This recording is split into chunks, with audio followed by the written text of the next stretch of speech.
Wasifiwe. Habarini za muda huu. Karibuni sana katika YouTube channel yangu, na kama wewe ni mgeni katika YouTube channel hii, basi usisahau kusubscribe na kulike ili kuendelea kupata mafundisho mbalimbali. Asante sana, na washukuru watu wote ambao mnaendelea kufuatilia mafundisho mbalimbali kupitia hii channel, na leo nawakaribisha tuweze kuendelea kwenye mada ambayo inajulikana kwa njia 5 za kushinda shinikizo la rika. Leo tutazungumzia shinikizo la rika, yani overcoming peer pressure. Kwa hiyo sisi leo tunaenda kuangalia njia 5 ambazo zinatusaidia kuweza kushinda shinikizo la rika. Na shinikizo la rika imekuwa changamoto kwa asilimia kubwa ya vijana, watu kufanya maamuzi na vitendo na kubadilisha tabia zao kwa sababu ya watu fulani.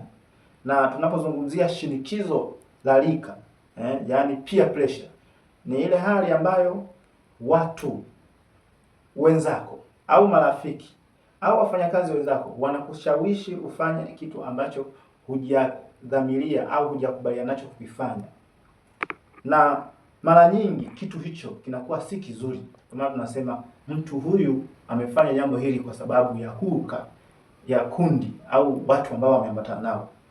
Kwa hiyo marafiki wanaweza kukulazimisha kufanya kitu ambacho huenda hukupenda kukifanya, lakini wewe unakifanya kwa sababu pengine wamekupa mazingira kwamba wewe usipofanya hichi kitu urafiki tutavunja, wewe usipofanya hichi kitu basi kuanzia leo hatutakusaidia. Kama ni hela pengine wakusaidia, kama ni urafiki fulani pengine, kama ni jambo fulani pengine wanakuwezesha, wanakutishia kwamba watatoa ile huduma ambayo wanakupa au hutakuwepo miongoni mwa group lao au kundi lao. Kwa hiyo unaamua kufanya, haujapenda, lakini unaamua kufanya kwa sababu unataka kuwaridhisha watu ambao unaambatana nao. Sasa hiyo ndo tunasema peer pressure, yani shinikizo la rika. Kwa hiyo leo tutajifunza njia 5 ambazo zinaweza kukusaidia wewe kama kijana kuweza kuepukana na hii hatari ambayo inatokana na peer pressure, kwa maana ya shinikizo la rika. Njia ya kwanza kabisa ni jiamini. Njia ya kwanza ni kwamba jiamini, have confidence on your decision. Yaani uwe na imani na maamuzi unapokuwa umeyafanya. Thamini maamuzi yako. Hakikisha kwamba maamuzi yako unaoyafanya unayathamini na unahakikisha kwamba unayaamini.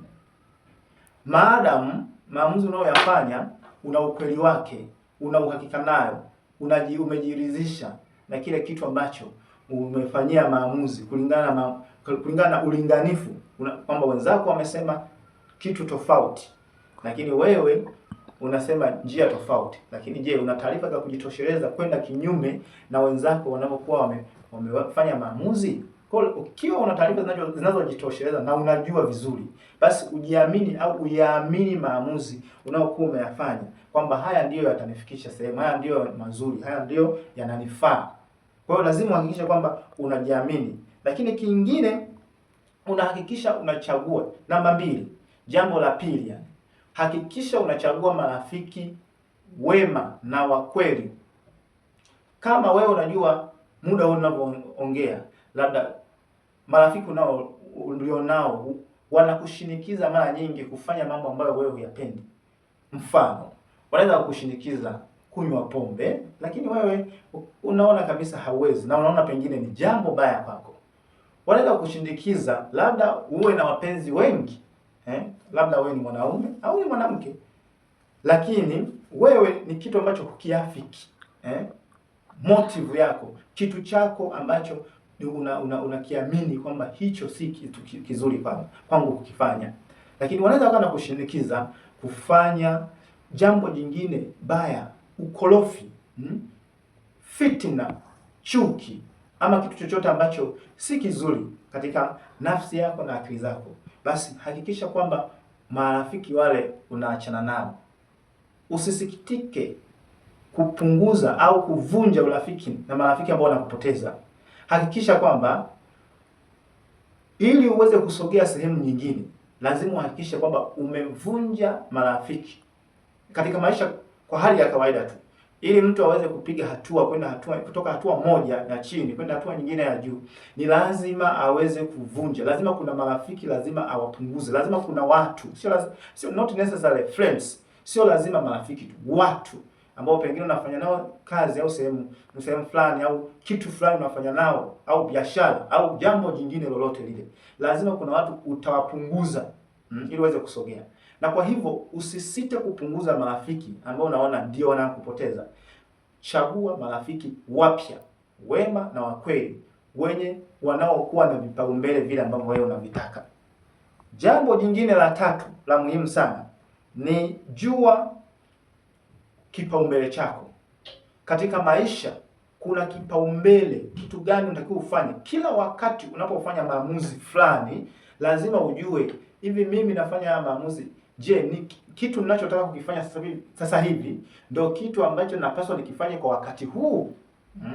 Kwa mfano, wengine pengine ni wanafunzi au wengine wameshapitia kusoma, mtu anakuambia twende disco, mfano twende disco saa 12, lakini wewe unaona kabisa kwamba mimi huu muda kipaumbele changu ni kwenda kujisomea darasani, mfano. Lakini wewe unachagua kwa kushinikizwa na marafiki zako, unachagua kwenda disco au kufanya kitu kingine cha starehe. Hapo unakuwa umeshinikizwa na marafiki zako au na mtu ambaye yuko pembezoni mwako. Kwa hiyo kwa sasa wewe ujue kwamba katika huu muda nahitaji kufanya maamuzi yapi yanayofaa kwa wakati sahihi. Kwa hiyo lazima ujue kipaumbele chako. Yanaweza kuwa wanakushinikiza kufanya jambo jema, ila kwa wakati huo si jambo linalofaa kulifanyia maamuzi au kulitendea au kulitekeleza. Kwa hiyo sio lazima kwamba kitu wanachoweza kukushinikiza marafiki pia au watu ni kibaya. Wanaweza kushinikiza kufanya kitu kizuri, lakini kinaweza kukuhakikisha kwamba kinakuvuta nyuma, kina kupull back kuweza kupiga hatua kimaisha, kwa sababu hakikuwa sahihi kwa wakati huo. Kwa hiyo hili jambo la tatu linasema tambua au jua kipaumbele chako unapotaka kufanya maamuzi, ili uweze kuepukana na hii shinikizo la rika. Lakini njia nyingine ya kuweza kuepukana na shinikizo la rika, ambayo ni njia ya 4, ni uwe na uwezo wa kusema hapana na uwe na uwezo wa kusema ndio pale unapokuwa umeridhishwa na umejiridhisha na kila ambacho kinapaswa. Kwa cha kwanza, hapana ni neno gumu kwa wale ambao maamuzi yao mengi wanafanywa na watu au wanafanya maamuzi kwa kufata watu wamesema nini. Basi tunataka tufanye kitu fulani, nataka tuanzishe mradi fulani mzuri sana. Sasa tuna proposal, tunahitaji milioni 500. Sasa tumeona wewe ni mtu ambaye unatufaa ili uweze kuendana na sisi na ili tuweze kufanikiwa. Kwa hiyo tunaomba uwe pamoja na sisi. Wewe unajua kwamba kwa wakati huu huhitaji kufanya hiyo biashara, hiyo mradi wa milioni 500, milioni 100. Sema hapana. Uwe na uwezo wa kusema kwamba hapana. Uwe na uwezo wa kusema kwamba ndio. Uwe na uwezo wa kusema kwamba nipe muda nifikirie ili niweze kukurejea kwa majibu yaliyo sahihi. Ila usikurupuke kufanya maamuzi hali unaogopa kwamba sasa marafiki zangu wote hawa 10 na mimi wa 11 wamekuja na hii project wanataka tufanye, alafu mimi ndo niwaangushe, niseme mimi ndo siwezi, niseme mimi ndo siko tayari. Kwa hiyo unaamua kusema ndio pale ambapo panastahili kusema hapana. Sema hapana, kwa hili mimi siwezi kulifanya. Si kwamba watu wakifanya wengi jambo moja basi liko sahihi pia. Hata kwenye maamuzi mengine kulingana na matendo na tabia, wanapofanya watu jambo fulani kwa wingi, haimaanishi hilo jambo ni sahihi au linafaa kwa wakati huo. Hata kama ni milioni 50 out of 1, yani watu milioni 50, alafu wewe peke yako unaenda kinyume na hilo swala, unaweza kuwa sahihi sana na unaweza kuwa hapana yako hiyo kakuokoa kwa ajili ya maisha yako na hatua zako za kimaendeleo. Lakini jambo la mwisho kabisa ambalo ni jambo la 5 ni tafuta usaidizi. Kuna wakati mwingine kama nilivyosema hapo katikati ni kwamba sio kila kitu ambacho unashinikizwa ni kibaya. Kuna mambo ambayo yanaletwa ni ya umuhimu, ni ya kimaisha, ni yanahitaji ufanye maamuzi, lakini yameletwa na wafanyakazi wako, yameletwa na marafiki au mtu ambaye unafahamiana naye.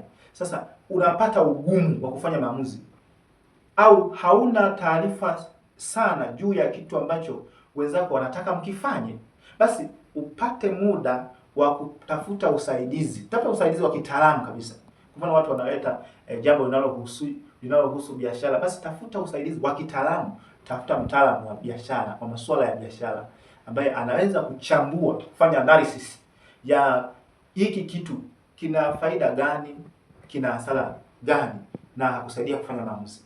Lakini inaweza ikawa ni jambo zuri ambalo pia limeletwa, linahitaji wewe umfanye maamuzi pia.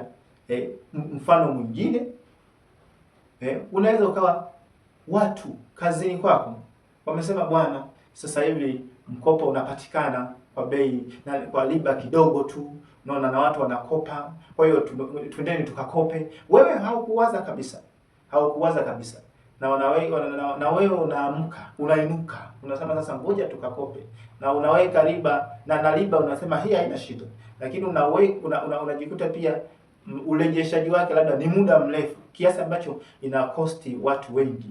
Unakuta unahitaji sasa kurejesha deni hilo na riba kwa muda wa miaka 10, unaona, lakini baada ya mwaka mmoja au miwili unagundua ulikosea na umefanya maisha yako yaende taratibu katika hatua. Kwa hiyo mambo ambayo tunapaswa kujifunza kama vijana kwenye tunapofanya maamuzi.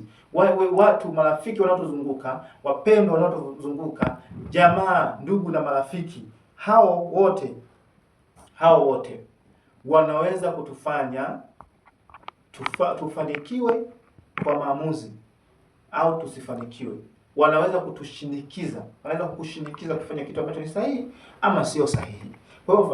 Kwa hiyo sasa, ndugu zangu, vijana wenzangu na watu wengine wote mnaonisikiliza, unapotaka kufanya jambo, usizingatie nini watu wanasema. Usizingatie marafiki zangu wanasemaje. Usizingatie ndugu, jamaa na rafiki watanionaje.